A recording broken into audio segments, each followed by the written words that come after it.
Malaysia के प्रधानमंत्री अनवर बिन इब्राहिम भारत पहुंच चुके हैं और भारत में प्रधानमंत्री नरेंद्र मोदी ने उनका खुला स्वागत किया है।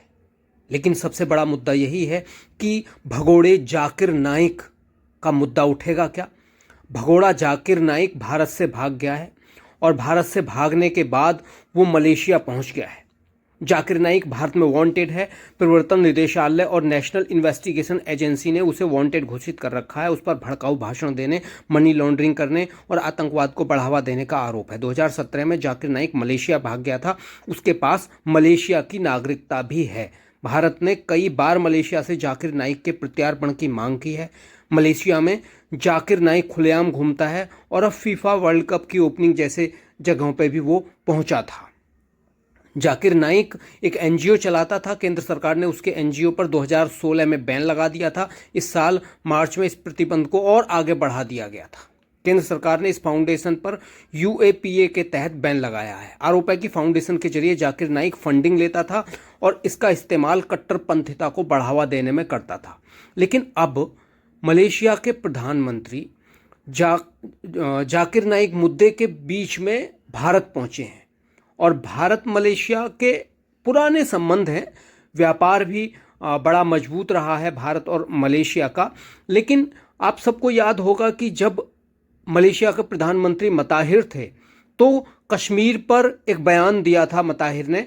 उसके बाद से भारत मलेशिया के संबंध बिगड़ गए थे और भारत ने डायरेक्टली नहीं, वहाँ से जो पाम ऑयल आता था उसको लेना बंद कर दिया था और इंडोनेशिया से बढ़ा दिया था। तो मताहिर के हाथ पांव फूल गए और कुर्सी गंवानी पड़ी थी मताहिर को और फिर से भारत से अच्छे संबंध बनाने की बात हुई है। हालांकि बात जब जाकिर नाइक की आती है तो विदेश मंत्रालय से जुड़े सूत्रों का कहना है कि प्रधानमंत्री इब्राहिम से मुलाकात के दौरान भारत जाकिर नाइक को सौंपने का मुद्दा उठा सकता है। इस पर मलेशिया के रुख से आगे के रिश्तों की प्रगाढ़ता निर्भर करेगी। जानकार कहते हैं कि इसके साथ ही व्यापारिक रिश्तों की मजबूती के लिए भी कोशिश जारी रहेगी। भारत और मलेशिया में कई तरह का व्यापार होता है। मलेशिया में भारतीय कामगारों को लेकर प्रवासन से जुड़े समझौते होने की भी उम्मीद है। भारत मलेशिया ने रक्षा क्षेत्र में संयुक्त उपक्रम और विकास को लेकर भी समझौते किए हैं। उन पर आगे प्रगति होने की उम्मीद है। इसी संदर्भ में कुआलालंपुर में हिंदुस्तान एयरोनॉटिक लिमिटेड का एक कार्यालय भी 2023 में स्थापित किया गया था।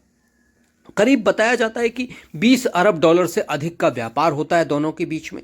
दोनों देशों के बीच 20 अरब डॉलर से भी अधिक का सालाना व्यापार हो रहा है। इसे बढ़ाने पर भी बात होती है। मलेशिया भारत का 16वां और भारत मलेशिया का 10वां बड़ा व्यापारिक भागीदार है। मलेशिया की 70 कंपनियां और भारत की 150 कंपनियां एक दूसरे के देशों में काम कर रही हैं।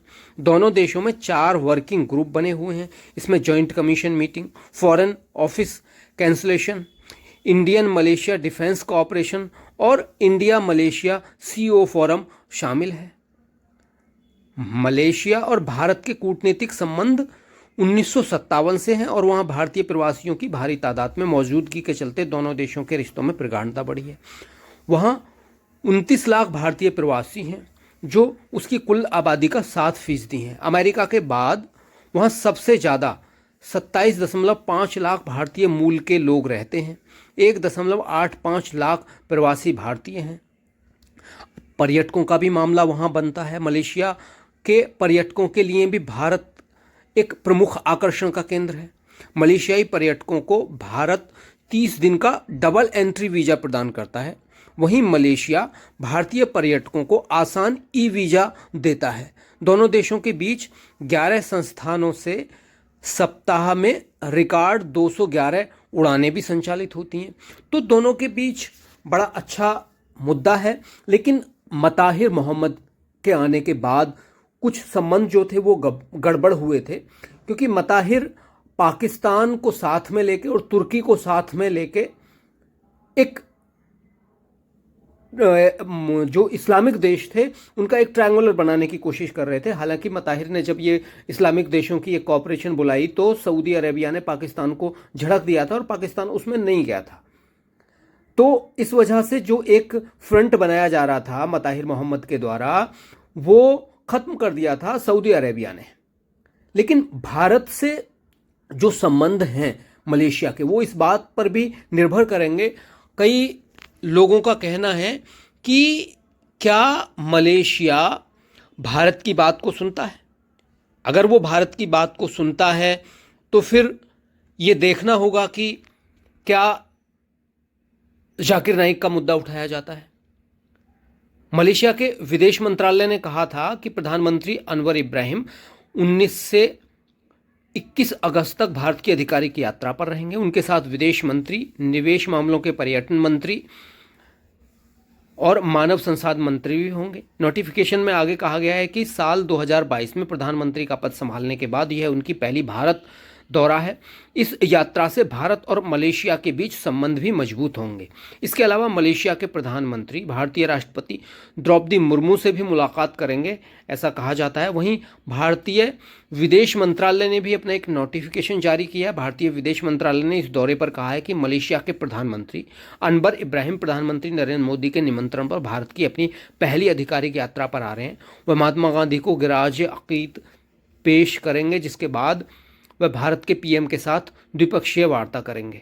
लेकिन सबसे बड़ा मामला जो है वो जाकिर नाइक से जुड़ा हुआ ही सामने आ रहा है। हालांकि विदेश मंत्रालय से जुड़े अधिकारियों ने जाकिर नाइक के मुद्दे पर अभी तक कोई जानकारी नहीं दी है। जाकिर नाइक एक विवादित धार्मिक उपदेशक है और मनी लॉन्ड्रिंग मामले में वो आरोपी है। फिलहाल वह मलेशिया भागा हुआ है। एक प्रेस वार्ता के दौरान विदेश मंत्रालय के प्रवक्ता रणधीर जायसवाल ने भी इस बारे में कुछ नहीं कहा है। 2021 में नरेंद्र मोदी ने रूस में एक सम्मेलन के दौरान मलेशिया के तत्कालीन प्रधानमंत्री मताहिर मोहम्मद के सामने जाकिर नाइक के प्रत्यार्पण का मुद्दा उठाया था। लेकिन मताहिर मोहम्मद को आप सब जानते हैं, जैसा कि हमने पहले बताया कि मताहिर मोहम्मद जो था वो एक तरह से इस्लामिक एक वो बनाना चाह रहा था धुरी। उसके बाद भारत के जो पाम ऑयल खरीदार थे उन्होंने वहां से पाम ऑयल खरीदना बंद कर दिया था। एक्चुअली बैन नहीं लगाया था लेकिन बंद कर दिया था, जिसकी वजह से मलेशिया की जो पाम इंडस्ट्री थी वो लगभग क्रैश हो गई थी और मताहिर मोहम्मद को अपनी कुर्सी गंवानी पड़ी थी। मताहिर मोहम्मद की जगह फिर दूसरे प्रधानमंत्री वहां बने, लेकिन इसका मलेशिया को बहुत बड़ा नुकसान उठाना पड़ा था। लेकिन अब देखना यह है कि जो अभी मलेशिया के जो प्रधानमंत्री हैं अनवर बिन इब्राहिम, वो भारत में आए हुए हैं। जाकिर नाइक का मामला कैसे उठाया जाता है, क्योंकि कहा जाता है, जो तमाम एक्सपर्ट हैं वो कह रहे हैं कि जाकिर नाइक का जो मामला है वो दोनों देशों के बीच कहीं कांटा बना हुआ है और जाकिर नाइक मजे से मलेशिया में रह रहा है। भारत से भागने के बाद जाकिर नाइक ने तमाम जो खेल खेले हैं, किस तरह से कट्टरपंथ फैलाया भारत में, वो आप सबने देखा।